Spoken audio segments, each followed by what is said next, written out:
Hello बच्चों, स्वागत है आपका अपने YouTube चैनल पर। तो बच्चों, इस वीडियो में हम कवर करेंगे कक्षा 10 की प्रश्नावली 3.1 के क्वेश्चन नंबर 14वें से 17वें तक के क्वेश्चन। तो बच्चों, पिछले वीडियो में हमने 1 से लेकर के 13 क्वेश्चनों को हमने कवर कर लिया है। अब इसमें 14वें क्वेश्चन से हम आगे बढ़ेंगे। तो बच्चों, क्वेश्चन है P के किस मान के लिए निम्नरेखिक समीकरण युग्म समांतर रेखाओं को निरूपित करेगा। तो बच्चों, ये समांतर रेखाओं के प्रतिबंध से ये जो समीकरण दिए हैं, ठीक है, जिसमें यहाँ पर P अज्ञात है तो हमें P का मान बच्चों निकालना है। तो समांतर रेखाओं की स्थिति में हम देखेंगे। तो देखिए इसका हल क्या है। तो बच्चों, सबसे पहले हम क्या करेंगे, यहाँ से मान निकालेंगे। ठीक है, तो समीकरण एक से पिछली वीडियो में हमने तुलना करके A1 B1 C1 पहली समीकरण से और A2 B2 C2 दूसरे समीकरण से मान तुलना करके निकाले थे। तो उसकी सहायता से आप पिछली वीडियो में समझ सकते हैं। तो फिलहाल हम अभी इसको डायरेक्ट लेंगे। तो बच्चों, पहले समीकरण से हमें A1 क्या मिलेगा बच्चों, तो A1 मिल जाएगा x का गुणांक यानी -1 हो जाएगा, B1 y का गुणांक यहाँ पर p हो जाएगा और C1 बराबर हो जाएगा बच्चों अचर संख्या या अचर पद -1। इसी प्रकार से बच्चों हम समीकरण नंबर 2 से देखेंगे। बाकी जिन बच्चों को लिखना है तो आप लिख सकते हैं कि समीकरण 1 की तुलना a1x + b1y + c1 बराबर 0 से करने पर तो हमें इस प्रकार से a1 b1 और c1 के मान ज्ञात हो जाएंगे। और दूसरे समीकरण में लिख देंगे कि समीकरण 2 की तुलना a2x + b2y + c2 बराबर 0 से करने पर। तो बच्चों, जिन बच्चों को लिखना है ये लिख करके आप, ठीक है, मान ज्ञात कर लेंगे। फिलहाल हमने यहाँ पर थोड़ा शॉर्ट लिया है, आप समझिएगा। तो a2 बराबर, तो शॉर्ट तरीके से हम यहाँ कर रहे हैं। तो a2 हमें दूसरे समीकरण से कैसे मिलेगा, x का गुणांक हो जाएगा a2, तो यहाँ पर हो जाएगा कितना p। और इसी प्रकार से b2 हो जाएगा बच्चों कितना, -1 हो जाएगा। क्योंकि यहाँ पर कोई संख्या नहीं दी है तो हम एक गुणांक मान लेते हैं, तो y का गुणांक यहाँ पर हो जाएगा b2। इसी प्रकार से c2 बराबर हो जाएगा -1। तो यहाँ पर इस प्रकार से हमें ये मान प्राप्त हो जाएंगे। अब बच्चों, यहाँ पर देखिए समांतर रेखाओं की स्थिति में, ठीक है, तो यहाँ पर आप लिख सकते हैं शॉर्ट में कि समांतर रेखाओं की स्थिति में, तो जब बच्चों समीकरण युग्म में समांतर रेखाओं को निरूपित करता है तो निरूपण की स्थिति में हमें बच्चों कौन सा प्रतिबंध लगाना है, तो लगाएंगे a1/a2 बराबर होता है b1/b2 बराबर नहीं लगाएंगे यहाँ पर c1/c2 के। तो बच्चों अब हम मान को प्रतिस्थापित करेंगे, मतलब रखेंगे, तो -1 और बटे a2 का मान हो जाएगा कितना p बराबर b1 का मान हो जाएगा p और बटे हो जाएगा -1 और बराबर c1 बराबर नहीं लगाएंगे और c1 का मान कितना है बच्चों -1 और बटे यहाँ पर भी कितना हो जाएगा -1। तो बच्चों यहाँ पर आप देख सकते हैं ये दो अनुपात यहाँ पर समान है, तो हम इनको कैलकुलेट करेंगे, इसको ड्रॉप कर देंगे। तीसरा अनुपात हम ड्रॉप करेंगे तो बचेगा क्या, -1/p और बराबर हो जाएगा p/-1, जैसा कि आप देख रहे हैं। ठीक है, तो बच्चों हम कैची गुणा कर देंगे यहाँ क्रॉस मल्टीप्लाई से। तो p का p में करेंगे p² और 1 का 1 में करेंगे माइनस तो प्लस का 1 हो जाएगा, माइनस इसमें लेना नहीं है, ठीक है, प्रतिबंध के विपरीत हो जाएगा। तो p बराबर हम यहाँ पर करेंगे क्या, √1, तो p बराबर हो जाएगा 1, प्लस माइनस नहीं लगाएंगे यहाँ पर, ठीक है। तो p का मान बच्चों 1 हो जाएगा। ठीक, अब क्वेश्चन नंबर दूसरा। तो बच्चों अगला प्रश्न है 15वां, निम्नरेखिक समीकरण युग्मों में से किसका एक अद्वितीय हल है। तो बच्चों जो समीकरण दिए गए हैं इसमें 15वें क्वेश्चन में बच्चों 4 क्वेश्चन दिए गए हैं इसके अंतर्गत। तो इसमें से हमें ये बताना है कि किसका एक अद्वितीय हल है या किसका कोई हल नहीं है या किसके अपरिमित रूप से अनेक हल हैं। तो बच्चों हमें यहाँ हल की स्थिति बताना है और ये हम ज्ञात करेंगे अनुपातों की तुलना करके।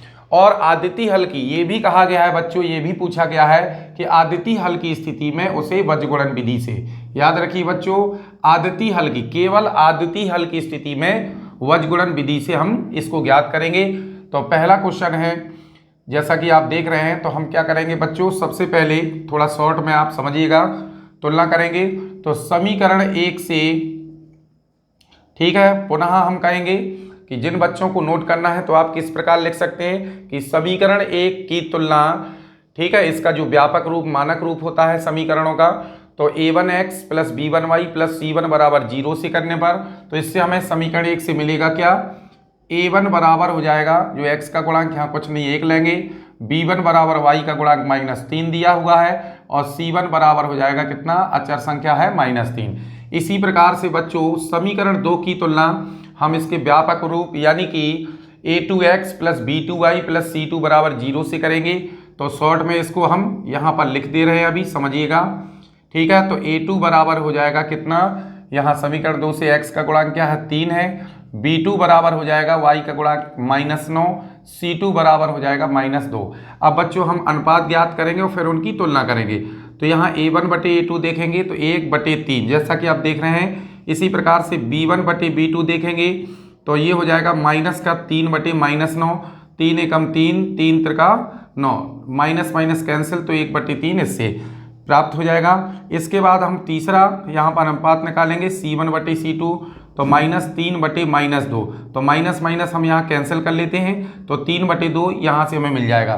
तो बच्चों इसका निष्कर्ष निकल के आएगा, अनुपातों की जब हम तुलना करेंगे तो हमें क्या निष्कर्ष मिला, a1 बटे a2 बराबर आ गया है b1 बटे b2 बराबर नहीं किसके, c1 बटे c2। तो बच्चों ये समांतर रेखाओं का प्रतिबंध होता है, एक प्रकार से सूत्र मान लीजिएगा, ठीक है। तो इसलिए यहाँ पर जब ये समांतर रेखाओं को निरूपित करेगा तो हम लिख देंगे अतः समीकरण युग्म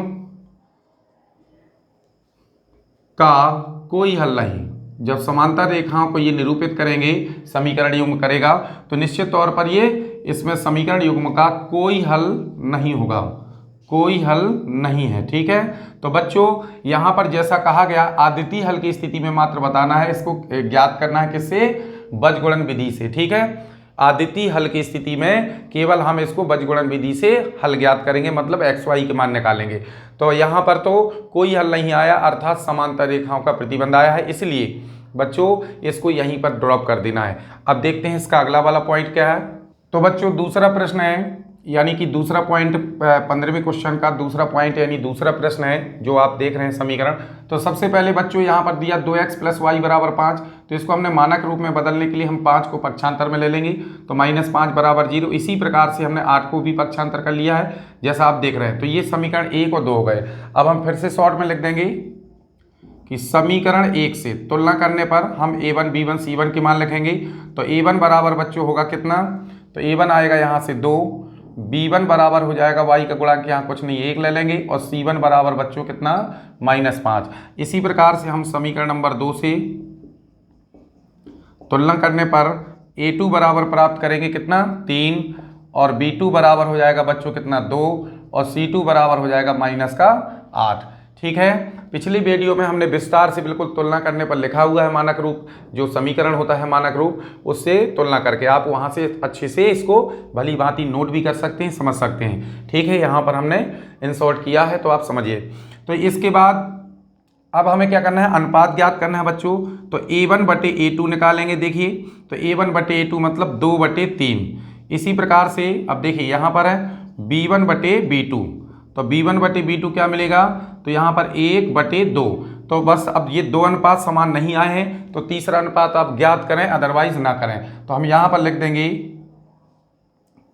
कि चूंकि a1 बटे a2 इज नॉट इक्वल है किसके, b1 बटे b2 के। तो बच्चों ये हमें प्राप्त हुआ है निष्कर्ष, अनुपातों की तुलना करने पर हमें ये प्रतिबंध प्राप्त हुआ है। तो ये होता है जब दो रेखाएं एक दूसरे को किसी एक बिंदु पर प्रतिच्छेदित करती हैं, और ऐसी स्थिति में जब रेखाएं प्रतिच्छेदित करेंगी तो किसी एक बिंदु पर काटेंगी, अर्थात तो वहां पर एक आदितीय हल होगा, ठीक है। वैसी स्थिति में हम क्या कहेंगे कि आदितीय हल होगा, तो यहां पर लिख देंगे इसलिए समीकरण युग्म का एक आदितीय हल होगा, एक आदितीय हल होगा या है, ठीक है, कुछ भी आप लिख सकते हैं, ठीक। तो अब आदितीय हल यहां पर आप देख सकते हैं, आदितीय हल की स्थिति में इसको बीजगुणन विधि से भी ज्ञात करना है। तो अब हम बीजगुणन विधि से एक्स वाई के मान निकालेंगे, अर्थात हल करेंगे। तो देखेंगे बीजगुणन विधि, इसका सूत्र क्या है। तो बच्चों बीजगुणन विधि का फॉर्मूला होता है x बटे b1c2 माइनस b2c1 और बराबर हो जाएगा y बटे हो जाएगा c1a2 माइनस c2a1 और बराबर हो जाएगा 1 बटे a1b2 माइनस a2b1। ठीक है बच्चों, तो अब हम यहाँ से मान रखेंगे। तो यहाँ b1 का मान देखिएगा क्या है, हाँ जी 1 गुणे c2 कितना है माइनस के मानों को बच्चों हमें क्या करना है कि हमें कोष्टक में रखना है, ठीक है, ताकि कैलकुलेशन में कोई दिक्कत ना हो। और माइनस b2 का मान यहाँ से देखेंगे तो b2 का मान कितना है बच्चों 2 गुणे c1 का मान कितना है माइनस का फिर से 5 है यहाँ पर, ठीक है, बराबर इसको बीचों बीच लिख लीजिएगा y बटे, अब देखेंगे फिर से c1 कितना है माइनस का 5 गुणे a2 का मान कितना हो जाएगा 3 हो जाएगा, माइनस c2 यानी कि माइनस का 8 हो जाएगा और गुणे, ठीक है, a1 का मान कितना है बच्चों 2 है। इसके बाद हम रखेंगे 1 बटे, अब यहाँ से देखेंगे b1, हाँ a1 b2, तो a1 का मान यहाँ से हो जाएगा 2 है ना, b2 का मान हो जाएगा बच्चों फिर से 2 माइनस a2 का मान हो जाएगा 3 और गुणे b1 का मान हो जाएगा कितना 1। तो बच्चों इतना ये यहाँ पर रख लेंगे, ठीक है। अब हम क्या करेंगे बच्चों x बटे इसको कैलकुलेट करेंगे, सरल करेंगे तो 8 एकम माइनस का 8 हो जाएगा है ना, माइनस माइनस प्लस का यहाँ पर 10 हो जाएगा बराबर y बटे 5 तिहाई माइनस का 15 और माइनस माइनस प्लस 8 दूनी 16 हो जाएगा बराबर 1 बटे, यहाँ पर देखेंगे 1 बटे 2 दूनी 4 और 3 एकम 3 हो जाएगा। इस प्रकार से बच्चों ये मान रख के इसको सरल कर लेंगे। अब हम यहाँ क्या करेंगे, इसको थोड़ा और सरल करेंगे, जोड़ घटा लेंगे तो 10 में से 8 जाएंगे, यहाँ पर 2 बचेगा बराबर यहाँ पर y बटे है ना 15-16 को सरल करेंगे तो 1 हो जाएगा और बराबर 1 बटे 1। अब देखिए बच्चों इसका नियम क्या होता है, एक बार x वाले स्टेप को इस ये अचर स्टेप मान लीजिए, ठीक है, यानी तीसरा स्टेप आप जो देखेंगे इसके बराबर करते हैं तो 1 बटे 1 क्रॉस मल्टीप्लाई तो x एकम x 2 एकम 2 हो जाएगा। तो x का मान बच्चों यहाँ से कितना मिल जाएगा 2। इसी प्रकार से अब हम दूसरा वाला स्टेप करेंगे, यानी कि y बटे 1 बराबर 1 बटे 1 कैची गुणा, तो y बराबर बच्चों कितना हो जाएगा यहाँ से 1 मिल जाएगा, ठीक है। इस प्रकार से हम x y के मानों को ज्ञात कर लेंगे। तो इसी प्रकार से बच्चों इसका तीसरा और चौथा पॉइंट यानी कि तीसरा चौथा क्वेश्चन जो समीकरण युग में दिए हैं वहाँ भी आप इसी प्रकार से तुलना करके ये a b c के मान ज्ञात करके उनका अनुपात निकालेंगे और अनुपातों में जो भी निष्कर्ष आएगा अगर तीनों अनुपात बराबर आ जाते हैं तो समपाती हो जाएगा, तो वहीं पर ड्रॉप कर लेंगे। लेकिन आदितीय हल की स्थिति में इसको बीजगुणन से भी हमें हल ज्ञात करना है। तो आप आशा है कि आप लोग इसके आगे स्वयं कर लेंगे। अगला प्रश्न 16वां देखेंगे। तो बच्चों 16वें का पहला क्वेश्चन है, इसमें बच्चों 2 सवाल दिए हैं और बहुत ही मोस्ट क्वेश्चन है, वेरी इंपॉर्टेंट हम कहेंगे। कई बार इस टाइप के या कई बार तो यही क्वेश्चन एग्जाम में पूछे जा चुके हैं। तो बच्चों प्रश्न क्या है, a और b के किन मानों के लिए निम्न रैखिक समीकरणों की युग्म के अपरिमित रूप से अनेक हल है। तो बच्चों यहाँ हमें a और b के मान निकालना है, जो आप समीकरण युग्म में देख रहे हैं, ठीक है। वहाँ से हमें a और b जो अज्ञात है इनको हमें ज्ञात करना है और किस कंडीशन में ज्ञात करना है कि रैखिक समीकरणों की युग्म के अपरिमित रूप से अनेक हल। तो अनेक हल की स्थिति में हमें ज्ञात करना है। तो बच्चों पुनः बिल्कुल वैसे ही इसको भी करना है। इसमें हमें थोड़ा सा ये बड़ा क्वेश्चन है लेकिन सिंपल है, तरीका बिल्कुल सरल है। तो बच्चों यहाँ से हम पहले समीकरण से a1 b1 c1 और समीकरण नंबर 2 से a2 b2 c2 के मान पहले हम ज्ञात करेंगे और अनेक हल की स्थिति में बच्चों अनेक हल की स्थिति में, ठीक है, हम यहाँ से ठीक a b के मान हम ज्ञात करेंगे। चलिए तो समीकरण 1 से देखते हैं। तो बच्चों समीकरण 1 से a1 बराबर आएगा यहाँ से x का गुणांक 2, b1 होता है y का गुणांक 3 हो जाएगा और c1 बराबर हो जाएगा अचर संख्या यानी -7, ठीक है। इसी प्रकार से समीकरण नंबर 2 से हम देखेंगे। तो समीकरण 2 से, ठीक है, a2 हो जाएगा बच्चों x का गुणांक जो कि आप देख रहे हैं -b दिया हुआ है। इसी प्रकार से b2 बराबर हो जाएगा y का गुणांक जो कि a + b दिया हुआ है और C2 बराबर बच्चों हो जाएगा अचर संख्या के रूप में, ठीक है, माइनस का 3a प्लस b माइनस 2। तो बच्चों यहाँ पर ये मानक रूप में नहीं थे, अर्थात बराबर की इस तरफ जो हमने संख्याएं थी उसको पक्षांतर करके इनको मानक रूप में बदल लिया है। तो आप आई होप समझ गए होंगे। तो अब हम क्या करेंगे, अनेक हल की स्थिति में जो आपको यहाँ पर दिया हुआ है अनेक हल, तो हम थोड़ा इन शॉर्ट ले रहे हैं। अनेक हल की स्थिति में, अनेक हल की स्थिति में, तो बच्चों अनेक हल की स्थिति में हम क्या प्रतिबंध लगाएंगे, फॉर्मूला a1 बटे a2। अनेक हल कब होते हैं, अनेक हल बच्चों तब होते हैं जब तीनों रेखाएं जो हैं दोनों समीकरण से अगर हम रेखाओं को निरूपित करेंगे, ज्यामिति निरूपण करेंगे तो रेखाएं संपाती होती हैं। संपाती का मतलब एक रेखा से, एक रेखा के ऊपर से जब दूसरी रेखा गुजरती है तो इस स्थिति को हम रेखाओं का संपाती होना कहते हैं। तो ऐसी स्थिति में a1 बटे a2 बराबर हो जाएगा b1 बटे b2 बराबर हो जाएगा c1 बटे c2। तो बच्चों इस प्रतिबंध के अनुसार अब हम सॉल्व करेंगे। तो बच्चों a1 का मान कितना है, तो यहाँ से देख सकते हैं आप, तो 2 बटे a2 a माइनस b हो जाएगा। इसी प्रकार b1 3 बटे a प्लस b आप देख रहे हैं मान, ठीक है। c1 माइनस 7 बटे हो जाएगा बच्चों कितना, माइनस का 3a प्लस b माइनस 2, ठीक है बच्चों।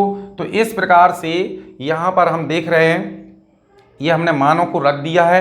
अब हम क्या करेंगे बच्चों, ये चूंकि तीनों अनुपात यहाँ पर समान है तो हम किन्हीं भी दो अनुपातों को दो दो क्रम से ले लेंगे, जैसे पहला दूसरा, दूसरा और तीसरा, या पहला तीसरा आप, ठीक है, लेकर के इनको समान करके आगे हल को बढ़ा सकते हैं। तो बच्चों देखते हैं, तो यहाँ पर हो जाएगा 2 बटे a माइनस बी और बराबर हो जाएगा 3 बटे a प्लस बी। तो चलिए हमने शुरू के दो क्रमागत दो हमने अनुपातों को समान कर लिया है बच्चों, ठीक है। यहाँ से थोड़ा ध्यान दीजिएगा। तो अब हम कैची गुणा कर देंगे, तो ये हो जाएगा 3 का पहले कर लेते हैं तो 3a माइनस 3b, और यहाँ से हम 2 का कर लेते हैं तो क्या हो जाएगा 2a प्लस 2b। अब हम a b वाले पदों को पक्षांतर कर लेंगे। तो यहाँ पर देखिए 3a माइनस 2a, फिर इसके बाद माइनस 3b और फिर ये भी माइनस का 2b हो जाएगा बराबर 0। तो बच्चों a को सॉल्व करेंगे तो a और यहाँ पर माइनस का हो जाएगा 5b बराबर कितना 0। समीकरण नंबर इसको चलिए हम, चूंकि पहला दूसरा हम मान चुके हैं इसी सवाल में, इसलिए इसको तीसरा मान लेते हैं, ठीक है। अब इसके बाद हम देखेंगे दो अनुपातों को और समान करेंगे। तो चलिए अब हम दूसरा और तीसरा ले लेते हैं, ठीक है। तो बच्चों समझिएगा, तो ये हो जाएगा 3 बटे a माइनस बी और बराबर कर लेते हैं, चलिए। तो ये माइनस माइनस यहाँ से कैंसिल कर लीजिएगा, तो ये बचेगा आपका 7 बटे कितना 3a plus b minus 2।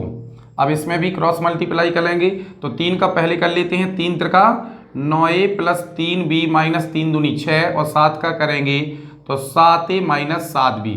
A B को पक्षांतर में ले लेंगे तो देखिए अभी a को a के साथ में रख लेंगे तो माइनस का 7a प्लस का 3b, और कहीं भी रख दें क्रम से कोई प्रॉब्लम नहीं है, ठीक है। 3b और माइनस का प्लस हो जाएगा यहाँ पर, ठीक है, और माइनस का 6 है तो 6 को चलिए हम उस तरफ कर लेते हैं, ठीक है।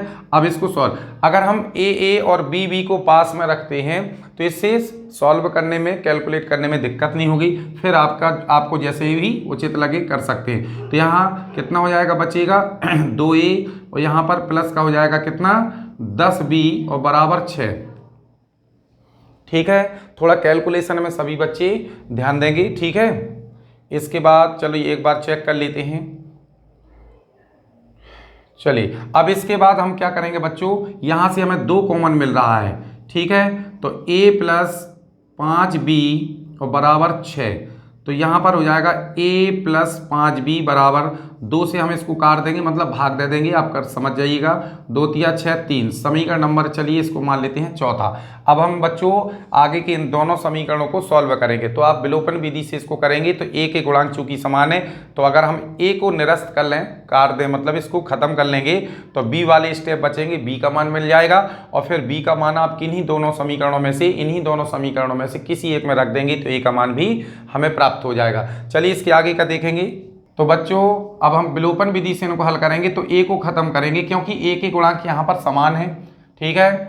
और यहाँ पर b के भी समान है, ठीक है, b के भी यहाँ पर गुणांक बच्चों क्या है, समान है, ठीक है। तो चलिए एक को निरस्त कर लेते हैं। थोड़ा कैलकुलेशन हम चेक करेंगे एक बार, थोड़ा सा यहाँ पर मिस्टेक लग रहा है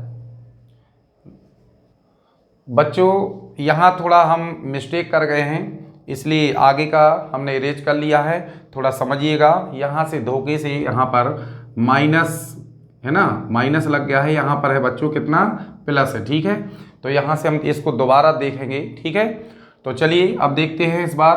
तो 3 का कितना, 9a प्लस 3b माइनस 6 और बराबर, ठीक है, 7a प्लस 7b। अब हम पक्षांतर करेंगे तो 9a माइनस 7a, ए वालों को हमने 7 कर लिया है, अब प्लस का 3b और माइनस 7b और बराबर 6 को चलिए उस तरफ कर लेते हैं, ठीक है। अब हम ए वाले स्टेप को हल करेंगे तो बचेगा 2a, यहाँ से माइनस का 4b बराबर 6। अब देखिए बच्चों यहाँ से थोड़ा, यहाँ 2 का भाग जा रहा है दोनों पक्षों में, इसलिए हम 2 को कॉमन ले लेते हैं, तो a माइनस यहाँ 2b और बराबर 6।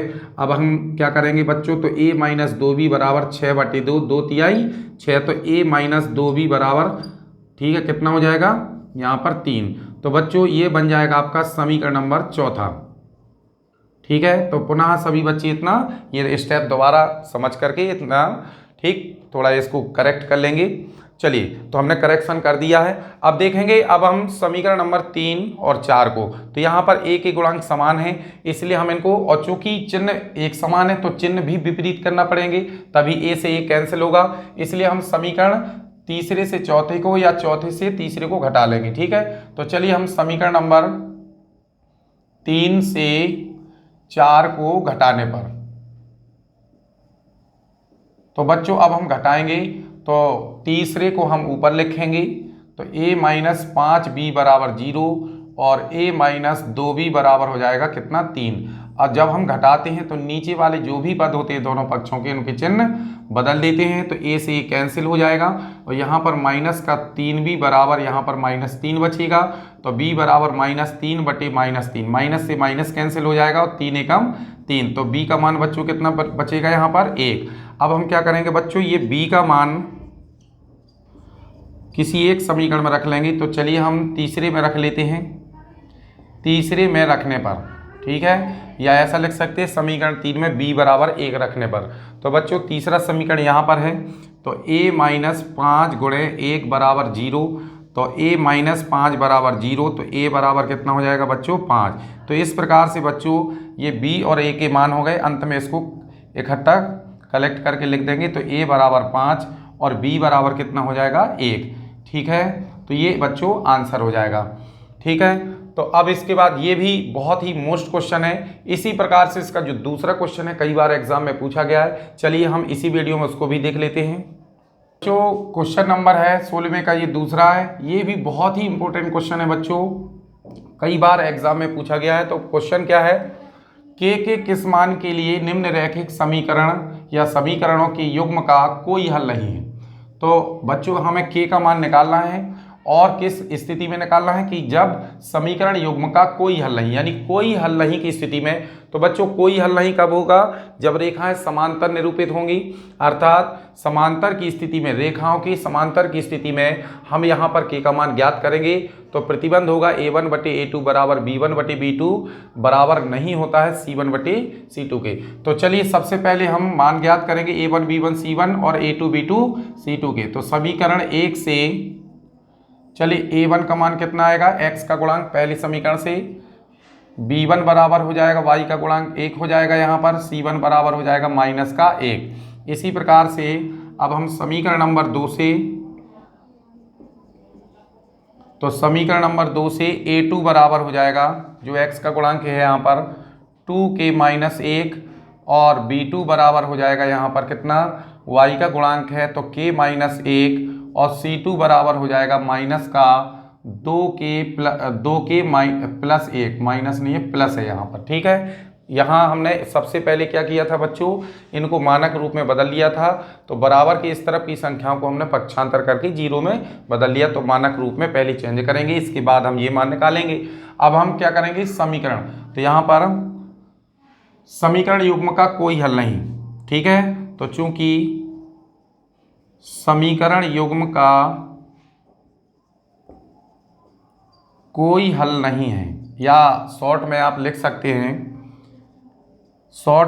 सकते हैं, क्या कि कोई हल नहीं की स्थिति में, तो निश्चित तौर पर यहाँ पर देखेंगे आप, तो A1/A2 बराबर B1/B2 बराबर नहीं होता C1/C2। ठीक है, तो अब हम देखेंगे यहाँ पर A1/A2 का मान क्या है, तो रख देंगे, तो 3/2 के -1 और बराबर B1, 1 हो जाएगा B2 के -1 बराबर नहीं C1, तो -1 C2 कितना माइनस का 2 के +1।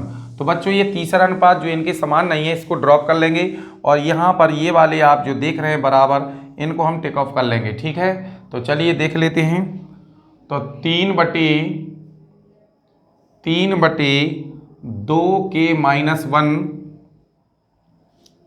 ठीक है, 2 के -1 और बराबर हो जाएगा 1/के -1, कैसे गुणा कर लीजिएगा, तो ये हो जाएगा 3 के -3 का गुणा कर लेंगे, और 1 का गुणा करेंगे तो 2 के -1 ज्यों का त्यों।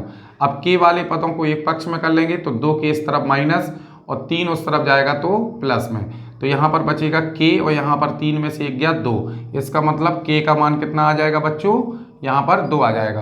तो क्वेश्चन बहुत ही अच्छा है। अगला क्वेश्चन देखेंगे, तो बच्चों क्वेश्चन नंबर 17 इस अभ्यास का, इस प्रश्नावली का लास्ट क्वेश्चन है, और बच्चों इसमें पूछा गया निम्न रैखिक समीकरण युग्मों को प्रतिस्थापन एवं विलोपन विधि से हल ज्ञात कीजिए, और पूछ रहा है कि आप किस विधि को उपयुक्त मानते हैं। तो बच्चों विधियां सभी अपने आप में उपयुक्त होती हैं, अच्छी होती हैं। ठीक है, तो यहाँ पर हम प्रतिस्थापन विधि से इसको नहीं अभी करेंगे, क्योंकि अगली अभ्यास से हम प्रतिस्थापन विधि को समझेंगे अच्छे से, अगले वीडियो में कवर करेंगे, और उससे संबंधित काफ़ी क्वेश्चनों को हम सॉल्व करेंगे। ठीक है, पढ़ेंगे, तो आप इसको भी आप प्रतिस्थापन से लगा पाएंगे। तो बच्चों अभी फिलहाल इसको हम बीजगुणन विधि से ज्ञात करेंगे। तो बच्चों समीकरण को पहले हमने मानक रूप में चेंज कर लिया है, बदल लिया है, और हम समीकरण 1 से पुनः समीकरण 1 से पिछले सवालों की तरह पुनः हम A1 B1 C1 के मान ज्ञात करेंगे, और 2 से हम A2 B2 C2 के। तो यहाँ A1 बराबर हो जाएगा 8, B1 बराबर हो जाएगा कितना 5, और C1 बराबर हो जाएगा कितना -9। इसी प्रकार से हम समीकरण नंबर 2 से आप देखेंगे A2 का मान हो जाएगा, जो x का गुणांक है कितना 3 हो जाएगा, B2 बराबर यहाँ पर हो जाएगा 2, और C2 बराबर हो जाएगा कितना -4। ठीक है, तो बच्चों यहाँ से हमने दोनों समीकरणों से ABC के मान ज्ञात कर लिए। अब हम देखेंगे बीजगुणन विधि से, बीजगुणन विधि। तो बच्चों बीजगुणन विधि का एक क्वेश्चन आपने अभी, ठीक है, इसी वीडियो में देखा है, बिल्कुल वैसे ही करना है। तो ये फॉर्मूला होगा x/B1C2 -B2C1 बराबर हो जाएगा y/C1A2 -C2A1 बराबर हो जाएगा 1/A1B2 -A2B1। तो बच्चों ये फॉर्मूला हो जाएगा। अब हम यहाँ पर मानों को रखेंगे, थोड़ा मान रखते समय सभी बच्चों को सावधानी बरतनी है। तो यहाँ पर B1 तो देखेंगे कितना दिया है बच्चों, B1 का मान 5, तो 5 गुणे C2 कितना है -4 हो जाएगा, कोष्टक में लिख लेंगे। B2 का मान यहाँ से कितना 2, और C1 का मान हो जाएगा बच्चों कितना -9 हो जाएगा। ठीक है, बराबर, चलिए x को बीच में लिख लिया करें, इसी प्रकार y को भी। तो यहाँ पर हो जाएगा C1 का मान यहाँ पर कितना है, C1 -9 हो जाएगा, और गुणे A2 मान कितना हो जाएगा, A2 का मान कितना है 3 है, और -C2 -4, और गुणे A1 कितना है 8 बराबर 1/, यहाँ से A1 का मान कितना है 8, गुणे B2 का मान कितना है 2, -A2 का मान कितना है 3, और गुणे यहाँ पर B1 का मान कितना है 5। तो इस प्रकार से बच्चों हमने सभी मानों को यहाँ पर रख लिया है, और थोड़ा सभी बच्चों को सावधानी बरतनी है, क्योंकि आपको तरीका और कॉन्सेप्ट ज़्यादा अच्छे से क्लियर करना है। बाकी कैलकुलेशन थोड़ा सावधानी से करेंगे तो श्योर बन जाएगा। तो यहाँ से देखेंगे x/, क्या आता है, तो x/, हो जाएगा यहाँ पर 5 को -20 हो जाएगा, और प्लस का हो जाएगा माइनस माइनस 9 दूनी 18 हो जाएगा बराबर y बटे 9 दिया यहाँ पर माइनस का 27 और माइनस माइनस प्लस 8 चौको 32 और बराबर हो जाएगा 1/16 8 दूनी 16 और 5 तिहाई कितना 15। बाकी सभी बच्चे थोड़ा कैलकुलेशन अपने हिसाब से कर लीजिएगा। तो यहाँ पर हो जाएगा x बटे माइनस 2 बचेगा माइनस 20 प्लस 18 से, यहाँ पर y बटे कितना 5 हो जाएगा 32 में 27 जाने पर यहाँ 1/1। अब बच्चों क्या होता है, एक बार x वाले पद को तीसरे अनुपात के बराबर करते हैं जिसको हम अचर रूप में मानते हैं। तो x बटे माइनस 2 बराबर 1/1 क्रॉस मल्टीप्लाई हो जाएगा तो x बराबर माइनस 2 मिल जाएगा हमें। ठीक है, इसी प्रकार से अब हम दूसरा अनुपात तो y बटे 5 और बराबर 1/1 क्रॉस मल्टीप्लाई तो y बराबर हमें कितना मिल जाएगा 5। इस प्रकार से बच्चों ये इसके ठीक है इस समीकरण युग्म के हल हो जाएंगे, x y के मान हो जाएंगे। तो बहुत ही अच्छा प्रश्न है बच्चों। इसी टाइप के हम और भी क्वेश्चनों को कवर करेंगे अगले वीडियो में और प्रतिस्थापन विधि की अगली अभ्यास अगले वीडियो में हम देखेंगे। तो सभी बच्चों को बहुत ही मोस्ट विधि है प्रतिस्थापन विलोपन, तो अगले वीडियो को देखना ना भूलें। तो बच्चों अगर वीडियो अच्छा लगा है तो वीडियो को लाइक करें, चैनल को सब्सक्राइब जरूर करें और जिन बच्चों ने अभी तक चैनल को सब्सक्राइब नहीं किया तो प्लीज़ चैनल को सब्सक्राइब करें और वीडियो को लाइक ज़रूर करें और बेल आइकन ज़रूर प्रेस करें ताकि जो भी बच्चों हम वीडियो अपलोड करें आप तक तुरंत उनका नोटिफिकेशन पहुंच जाए। तो थैंक्स फॉर वॉचिंग, धन्यवाद।